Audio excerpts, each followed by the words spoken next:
गुरुजी, हमारे यहाँ गोरखपुर की ओर ऐसी मान्यता है कि वाराणसी से गंगा जल को भर के नहीं लाना चाहिए।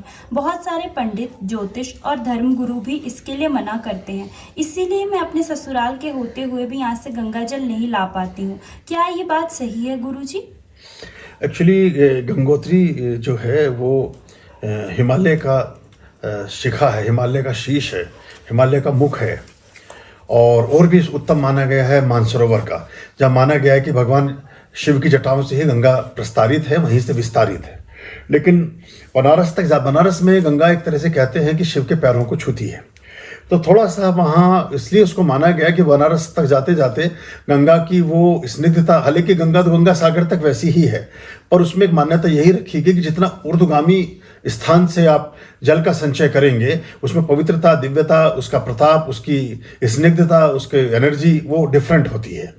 तो ये सैंपलिंग में भी ये बात सामने आई है। और दूसरा सबसे बड़ी बात यह है कि मृत्यु का घाट है।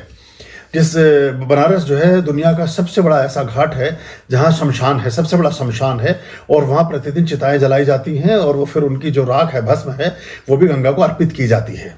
और उस वजह से हल्की सी वहाँ कसैली और मटमैली और ग्रेइश गंगा होती है।